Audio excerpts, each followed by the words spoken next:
ಹೇಳೋ ಮೀರಾ. ಎಲ್ಲಿದ್ಯಾ ಅಣ್ಣ? ಸಿಕ್ಕದ ಅನಿಲ್ ಕಂಡ ಏನ್ ಹೇಳ್ದ? ಗಂಡ ಹೆಂಡತಿ ಇಬ್ರು ಇಲ್ಲೇ ಇದಾರಮ್ಮ. ಇವ್ರು ಮಾತಾಡೋದನ್ನ ನೋಡ್ತಿದ್ರೆ ಇವ್ರಿಗೂ ಅದಕ್ಕೂ ಏನೂ ಸಂಬಂಧ ಇಲ್ಲ ಅನ್ಸುತ್ತೆ. ನೀಲ್ಕಂಠ ನಾವು ಕೆಲಸ ಮಾಡಿಲ್ಲ ಅಂದ್ರೆ ಇದೆಲ್ಲ ಹೇಗಣ್ಣ? ಅಲ್ಲ ಮೀರಾ, ಏನಾದರೂ ಮನೆಯವರೆಲ್ಲ ಸೇರ್ಕೊಂಡು ನಾಟಕ ಆಡ್ತಿದಾರ ಹೇಗೆ? ಹಾಗೆ ನಾಟಕ ಮಾಡೋರಾಗಿದ್ರೆ ಪೊಲೀಸ್ ಕಂಪ್ಲೇಂಟ್ ಕೊಡು ಅಂತ ಯಾಕೆ ಹೇಳ್ತಾ ಇದ್ರು? ಇದ್ರ ಹಿಂದೆ ಬೇರೆ ಯಾರೋ ಇದ್ದಾರೆ. ಅವ್ರು ಯಾರು ಅಂತ ಗೊತ್ತಾಗ್ಬೇಕು.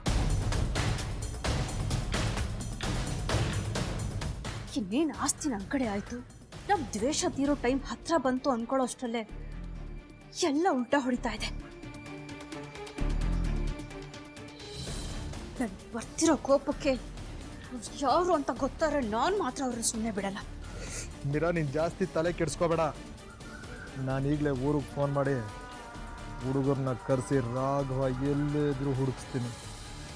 ಆದಷ್ಟು ಬೇಗ ಕೆಲಸ ಮಾಡು, ಇಲ್ಲದೆ ಹೋದ್ರೆ ನನಗೆ ನೆಮ್ಮದಿ ಇರಲ್ಲ. ಸರಿನಮ್ಮ.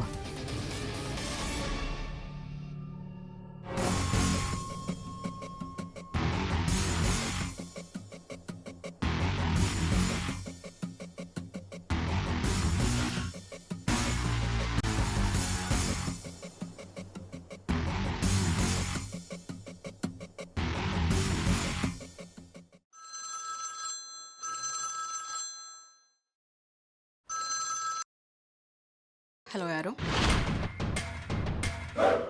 ನಮಸ್ತೆ ಮೇಡಮ್, ನಾನು ಸೂರಿ ಅಂತ. ಯಾವ ಸೂರಿ? ಏನಾಗಬೇಕಿತ್ತು? ಮೇಡಮ್, ರಾಘವ್ ಅವರು ಇದ್ದಾರಾ? ನಾನು ಅವ್ರ ಹೆಂಡತಿ ಮಾತಾಡ್ತಾ ಇರೋದು. ನಿಮ್ಗೇನಾಗಬೇಕಿತ್ತು ಹೇಳಿ. ಏನು, ನೀವು ಅವ್ರ ಹೆಂಡ್ತಿನ? ಹಾಗಾದ್ರೆ ಸತ್ತವರು? ಸತ್ತು ಹೋಗಿರೋದು ಅವ್ರ ಮೊದಲನೇ ಹೆಂಡತಿ, ನಾನು ಅವ್ರ ಎರಡನೇ ಹೆಂಡತಿ.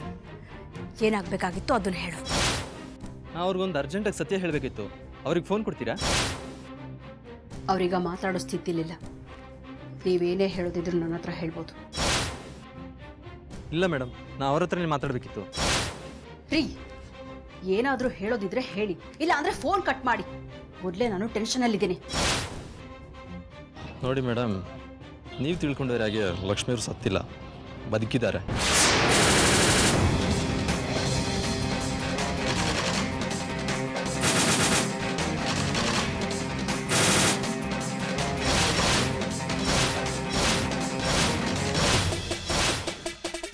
ಪೊಲೀಸರು ಸುಳ್ಳು ಹೇಳಿ ನಿಮ್ಗೆ ಯಾವುದೋ ಬಾಡಿ ತೋರಿಸಿ ನಂಬಿಸಿದ್ದಾರೆ. ಏಯ್, ಯಾರೋ ನೀನು? ಎಲ್ಲಿದ್ಯಾ ಅಂತ ಹೇಳು. ಅಲ್ಲಿಗೆ ಬಂದು ಸಾಯಿಸ್ಬಿಡ್ತೀನಿ. ಸತ್ತಿರೋಳ್ನ ಬದುಕಿದ್ದಾಳೆ ಅಂತ ಹೇಳ್ತಾ ಇದೆಯಾ? ಮೇಡಮ್, ನಾನು ಹೇಳ್ತಿರೋದೆಲ್ಲ ಸತ್ಯ, ಕೋಪ ಮಾಡ್ಕೋಬೇಡಿ. ನಾನು ನಿಮ್ಮ ಮನೆಗೆ ಬಂದಿದ್ದೀನಿ. ರಾಘವ್ ಅವರು ನಾನು ನೋಡಿದ್ದಾರೆ. ಬಹುಶಃ ನೀವು ನಾನು ನೋಡಿರ್ತೀರಾ. ಅದೇ ಮೇಡಮ್, ಲಕ್ಷ್ಮಿಯವ್ರು ಒಡವೆ ಕದ್ದು ಅವ್ರನ್ನ ಕೊಲೆ ಮಾಡಿದ್ದೀನಿ ಅಂತ ಹೇಳ್ಬಿಟ್ಟು ಅರೆಸ್ಟ್ ಮಾಡಿದ್ರಲ್ಲ, ಆ ಕೈದಿ ನಾನೇ ಮೇಡಮ್.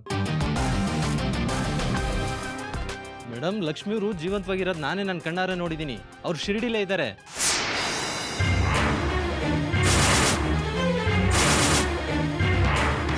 ಅದಕ್ಕೆ ನಿಮ್ಗೆ ವಿಷಯ ತಿಳಿಸ್ಬೇಕು ಅಂತ ಫೋನ್ ಮಾಡಿದೆ. ನೀವು ಇಲ್ಲಿಗೆ ಬಂದರೆ ನಿಮಗೆ ಗೊತ್ತಾಗುತ್ತೆ. ಇಡೋ ಫೋನು. ಇನ್ನೊಂದು ಸಾರಿ ಏನಾದರೂ ನನಗೆ ಫೋನ್ ಮಾಡಿದ್ರೆ ಬ್ಲ್ಯಾಕ್ ಮೇಲ್ ಮಾಡ್ತಾ ಇದೀಯ ಅಂತ ಹೇಳಿ ಒಳಗೆ ಹಾಕಿಸ್ಬಿಡ್ತೀನಿ.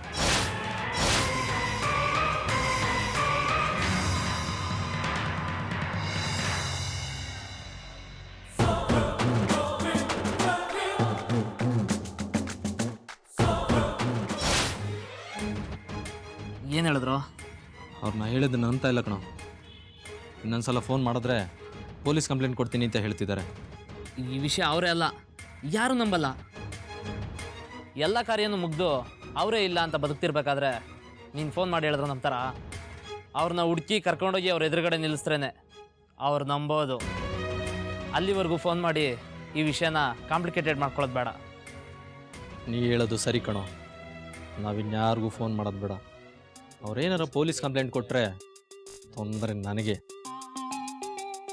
ಆದಷ್ಟು ಬೇಗ ಲಕ್ಷ್ಮಿ ಎಲ್ಲಿದ್ದಾಳೆ ಅಂತ ಹುಡುಕಿದ್ರೇ ಈ ಪ್ರಾಬ್ಲಮ್ ಎಲ್ಲ ಸಾಲ್ವ್ ಆಗೋದು. ಅವಳೆಲ್ಲೇ ಇದ್ರೂ ಸರಿ, ಹುಡುಕ್ತೀನಿ.